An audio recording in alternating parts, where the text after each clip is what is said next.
Hello my beautiful watchers. Tell me something, what is the first thing that comes to your mind when you consider the Three Musketeers by Alexandre Dumas?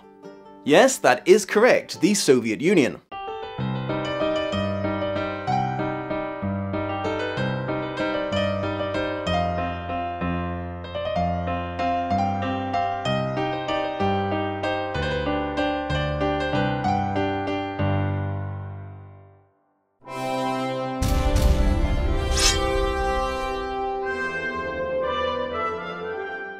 So, yay, you get to hear me mispronounce some Russian names as well as French ones in this episode. I usually try to avoid doing this, but before we get started, I just want to quickly address a few mistakes and recurring comments in regards to the last episode. I called Vincent Price Lee twice, I think because I had just mentioned Christopher Lee playing Rochefort, and I was conflating two late actors that I respect the hell out of. I also accidentally referred to Rebecca de Mornay as Rebecca de Maurier, which, well, you see, Daphne du Maurier is an author who wrote a book called Rebecca, so I guess you can kind of see where that brain fart came from. I accused the 1993 and 2011 films of aging down King Louis when he was actually in his mid-20s in the novels, so it was technically the earlier movies that aged him up. I also apparently have to explain that The Man in the Iron Mask is not an adaptation of the Three Musketeers, it's a loose adaptation of part of 10 years later, one of the sequel novels that Dumas wrote. Including it in the last episode would have been as illogical as doing a Lost in adaptation for The Return of the King, but comparing it to the plot of The Fellowship of the Ring. It's a different book. If someone commissions another episode, I'll happily talk about it, but until then, The Man in the Iron Mask has no business here, away with you. But enough about old mistakes, let's move on to the subject of this episode so I can make some new ones. I must confess I was quite surprised that this was the adaptation the patron who commissioned this episode wanted in particular at first, as I'd never heard of it before and, being in hindsight quite close-minded, assumed that that was because this 3-episode miniseries is super obscure. However, I quickly learned that in Russia and some of Eastern Europe, this series was ridiculously popular and still to this day commands a nostalgic hold on people comparable to the one that the 1993 Disney version has over my more Western audience. The direct translation of the title is apparently D'Artanьяn and Three Musketeers, but I probably won't be referring to it as such because the omission of that "the" would no doubt trip me up constantly. Obviously it wasn't made by the Soviet Union, just in it in 1979. It was directed by Georgy Yugvold-Kolgevich, a man with a respectable amount of TV credits as a director and writer. A quick review of it just as a film and not an adaptation is as follows. I'm having to work with a little guesswork here, but from what I can deduce, its popularity seems to be due to a combination of the catchiness of its songs and an appreciation for its unapologetic silliness. I can show you some examples of the latter, but alas, due to the nature of YouTube's copyright system, you're going to have to track down the former independently if you're curious. For my part, I think some of the humour might have been a little lost in translation. I got some chuckles out of it, but there were kind of some awkward moments too. Once again, a production has utterly failed to cast an age-appropriate actor to play teenage D'Artagnan. Mikhail Boyarsky was about 30 at the time of filming, but, well, I don't want to be mean, but he looks like he could pass for 45 before he could pass for 18. Framing isn't really a thing in this, and they apparently didn't have the budget for any second takes, so there's a lot of capes that get blown over people's heads. A lot of the streets that the Musketeers ride down look suspiciously modern to me. I don't think that pavements, or sidewalks for my Sorcerer's Stone-loving siblings, were a thing back in 17th century France. The directing and editing also goes a little off the rails sometimes. I was really confused by the execution of Milady de Winter in particular. Oh, spoilers, that scene's in the film. As the four leads are passing judgment on her, she cuts herself loose using a conveniently placed greatsword. As she starts to run away to the left, you can see that the executioner of Lille is behind her to the right. No one makes any attempt to follow her, but she seems to act like her path to escape has been blocked off by someone, and she appears to give up and present her head to be cut off, so I was left trying to figure out if the headsman could teleport or if there was a mysterious fifth person we never see on camera. The series jumped back and forth between diegetic and non-diegetic musical numbers in a way that suggested to me that they weren't really bothered about the difference. All that said, I still had a good time watching this. The super catchy songs make up for a lot of the problems brought about by budgetary issues, and the, I'm told, all-star cast seems like they're giving it a lot of enthusiasm, which is transferred to the audience. Musicals have always been a bit of a sticky wicket for this show. Even saying that the singing wasn't in the book sounds petty and redundant, but I can't just ignore it altogether because sometimes, and quite a bit in this particular adaptation, some changes to the story are made to facilitate setting up the songs. The compromise, I think, is to still mention the changes, but to be a little bit more chill about them than I would usually be, as they aren't necessarily the result of a new vision usurping the authors. Okay, let's talk adaptation. D'Artagnan's dad sending him to Paris on a weird horse to become a musketeer and advising him to fight anyone who disrespects him. D-Dog attempting to put this into practice when Rochefort makes fun of his horse, but falling afoul of Rochefort's men and losing his letter of introduction addressed to Captain de Treville. Arriving in Paris just as Captain de Treville is dressing down his three most skilled musketeers, Athos, Porthos and Aramis, for fighting with the Cardinal's guard and losing, but relenting when he sees that Athos has dragged himself there despite being badly wounded. Now of course this series included the Gascon getting into duels with all three inseparables on his first day in Paris, but this one is also spot on in regards to the exact reasons for each challenge. Crashing into Athos's wounded shoulder, exposing Porthos's baldric for being cheaper at the back under his cloak, and attempting to return Aramis's handkerchief and accidentally outing him as a womanizer. The duelist interruptus by the Cardinal's guard inciting the four men to join forces instead and become super close friends. Getting brought before the king so he could pretend to be mad at them while actually being quite pleased that they licked his rival's goons so thoroughly. Big D's landlord, Bonacieux, getting arrested as a way to get to his wife Constance, the personal servant of the Queen, though when they do try to arrest her as well, D'Artagnan intercedes. Bonacieux getting brainwashed by the Cardinal and made into a spy, tasked with keeping an eye on his own wife. Dart to D'Artagnan, full of entitled rage at seeing his new crush with another man picking a fight in the street, though immediately relenting when he realizes he's the English Duke of Buckingham being smuggled through Paris by Constance. Said Duke being snuck into a meeting with his lover, the Queen of France, who refuses to outright run away with him, but gives him 12 diamonds as a token of her affection. Richelieu getting word of this through his network of spies and arranging for the king to demand that she wear said diamonds at an upcoming ball, in part to get revenge on her for snubbing his affections. This film not only includes the Cardinal's failed pass at the Queen, but expands on it with a musical flashback to the event. Milady de Winter being contracted to half-inch 2 of the 12 diamonds from Buckingham to prove that he had them and prevent any chance of them being returned. Constance trying to help the Queen by going to Vitamin D and asking him to race to England and get her jewellery back for her. The Three Musketeers going with him, but all having to remain behind at some point or another on the way out of France. D'Artagnan dueling and wounding a man in order to steal his travel pass and get across the channel. After noticing the missing stones, Buckingham using his extravagant wealth to replace them in super fast time. D-Dog getting back to Paris just in time to give the diamonds to the Queen and save her from being outed. Like many other Three Musketeers adaptations, things get a little screwy from this point in the story onwards, in this case in regards to the order of events. For the sake of clarity, I'm going to list the remaining book similarities in the order that they originally happened in the book, and then explain how the film handled them in the next section of the review. The king declaring war on a small part of France named La Rochelle for being the slightly wrong type of Christian. Assassination attempts being made on D-Man orchestrated by Milady de Winter, including some bad shots and some poisoned wine. Athos through a chimney overhearing Cardinal Richelieu tasking Milady with either talking the Duke of Buckingham out of joining the war on the side of the Protestant rebels, or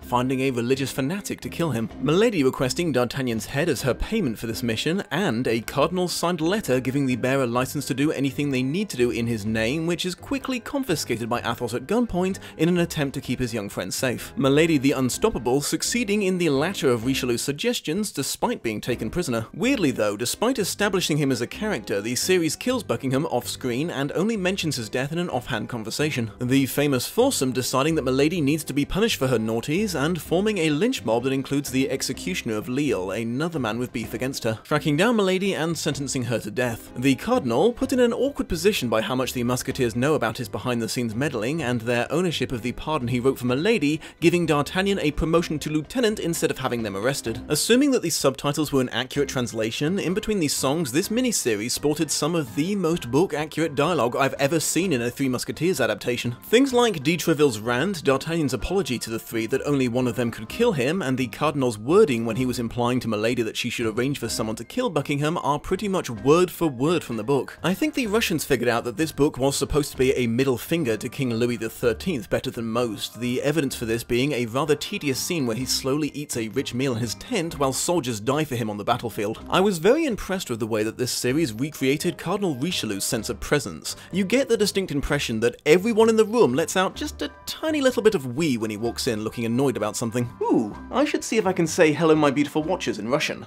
Здравствуйте, мои прекрасные наблюдатели. Нет.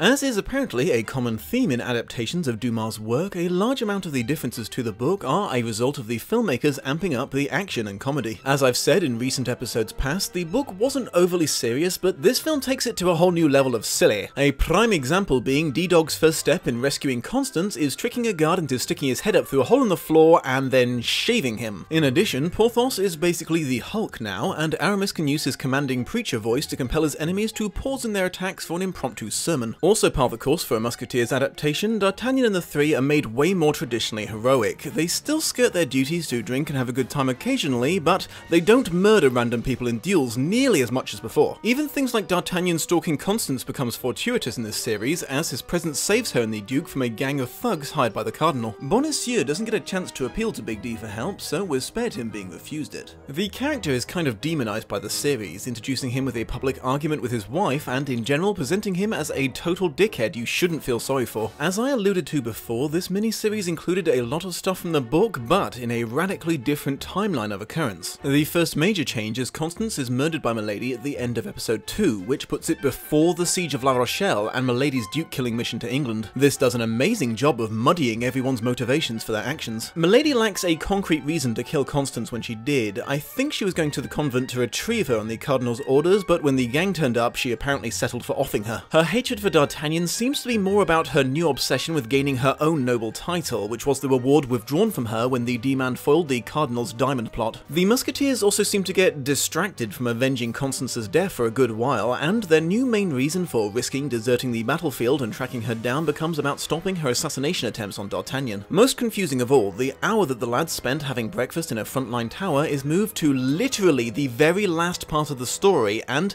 they do it to prove that they're not cowards instead of it being an extreme way to have a private chat. The series almost looked like it was setting itself up to kill the protagonists off, Butch Cassidy in the Sundance Kid style, but shows them returning to camp miraculously unharmed just before the credits roll. Anne of Austria is Spanish in this adaptation. I suspect so they could mix some Latin music into the repertoire, though I suppose it could have been a political thing? I'm afraid neither Wikipedia nor the C grade I got in my GCSE history are sufficient to enlighten me on if the Soviets had a beef with Austria. The relationship between the king and queen appears to have been upgraded from the book's weird combination of disinterest and jealousy to open hostility. The king constantly shouts at his wife and catches her with a letter that she wrote to her brother, the King of Spain, encouraging him to invade France. There's a couple of additional fights and horseback chases here and there, but that is pretty much universal to all film adaptations of this book. The Puritan Englishman who eventually kills Buckingham is a counter-spy who intercepts her before she can even cross the channel in this version of the story, and she manages to completely brainwash him in just a few minutes, though she does this using the power of song, so the implausibility of it is lessened. Exactly why Richelieu gave D'Artagnan the lieutenant's commission is a mystery known only to the master schemer himself. One possible theory is he was seeing if he could drive a wedge in between the four friends by making them argue over whose name should be filled out, but overestimated how interested the three were in their careers as musketeers. This adaptation discards this theory by having Richelieu offering the commission first to Athos, then Porthos, and Aramis himself before D'Artagnan is nominated by his friends. The series introduced a two-finger gesture that seemed to represent something akin to all for one and one for all. I actually kind of liked it. It was a cute way of wordlessly conveying their powerful four-way bromance. Fun fact, all for one and one for all is not the Musketeers' catchphrase. In the original text of the book it reads all for one for all. No adaptation has ever gotten this right. The now, I hope, infamous rape of Milady by D'Artagnan is omitted, but that part of the book is sort of referenced. Pornstash D'Artagnan randomly runs into Kitty early on in the story and smooches her as a way of hiding from some pursuing Cardinal's guards. When they're tracking down Milady, he bumps into her again and claims to love her to get her to tell him where her mistress is hiding. Then, when he corners her, Milady pretends to be in love with D-Dog as a last-ditch attempt to escape her fate. So, yeah, small amounts of the lying and manipulation of the book without the actual rape via deception. Like most adaptations of this book, they, by necessity of time constraints, skip over a lot of illegal dueling the Musketeers got up to. Just as examples, the Count de Winter and his friends, and the man that D'Artagnan ran through for insulting his ability to play tennis. I wish I was making that up. No Planchet or any of the other Musketeers manservants again. I'm not too sad. It's always easier to root for them when they're not constantly beating the piss out of their employees. The Three Musketeers make their return to Paris at the same time as the D-Man in the series, helping him infiltrate the palace and get the diamonds to the Queen. So the chapters where d'Artagnan tracks them down and has to help each one out of the debts he's accumulated since they parted ways are absent. The multiple kidnappings of Constance Bonacieux are also strategically cut out. She was simply returning home after a shift at the palace when she was jumped by the city guards, and d'Artagnan happens to overhear the Cardinal telling his cronies to arrest her right after the diamond mission, so arranges with the Queen to have her hidden away somewhere before they can get to her. Final thoughts. If this adaptation had featured in the last episode, I probably would have put it somewhere in the middle of the loyalty to the plot rankings, and it might have been in the running for the book-accurate interpretations of the Three Musketeers and Cardinal Richelieu, though I think the winners there still would have edged them out. For a musical adaptation, it goes above and beyond what would be expected of it book accuracy-wise. Its biggest sin is changing the order of events so willy-nilly, but even taking that into account, I think someone who hasn't read the book could get a reasonable idea of it from watching this. So yeah, I don't think it would have won any of my awards, but taking into account that it's a tongue-in-cheek musical adaptation, not a serious film, and the very low bar set by other adaptations, I'm pretty happy with it. Thank you for joining me, my beautiful watchers. As usual, please forgive me for reminding you that the success or failure of a YouTube channel is tied into the amounts of likes and comments it gets on a most disturbing level. So, if you have received any entertainment from this episode, that would be an excellent way to show your appreciation. See you soon.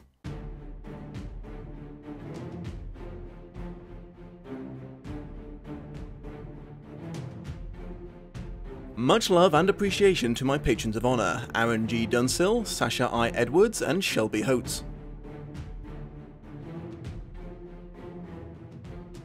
Hello again, my beautiful watchers. I just wanted to take this opportunity to give you a quick reminder that there's a wonderful website called Patreon that's been allowing online producers to actually make a living doing what they do, since apparently YouTube's decided that they shouldn't anymore. Basically, they offer the chance to pledge a certain amount of money per month or per video in exchange for various rewards offered by the creator. There's a variety of stuff you can earn by becoming one of my patrons, including early access to all videos and taking part in that survey you see at the start of every Lost in Adaptation episode. That's actually a very important part of the process, as I use it to gauge how much I'm going to need to explain about the book and the film before I start comparing them. If you decide to become a higher level contributor, your name will be added to the credits that you're seeing right now, and you'll be given the option to join my private chat room so you can regularly talk with me and other patrons. If you're keen enough to join the topmost tier of patronage, you'll earn the most coveted of all the rewards, the chance to pick a future adaptation to be reviewed by yours truly. However, if right now you are thinking, my goodness the Dom, I can't do that, for you see, I am of the Fremen and we use water as currency here on Arrakis. I mean, you can have some if you really want, but I'm not sure how much use you're going to get out of it. Fear not, it would still be a huge help to me if you were to give that like button the old clickaroo, share this episode on social media with perhaps a little recommendation to your friends to check it out, and subscribe if you've not already. It really helps my channel grow and reach new beautiful watchers. I hope you have a most pleasant day, and I will see you in the next episode.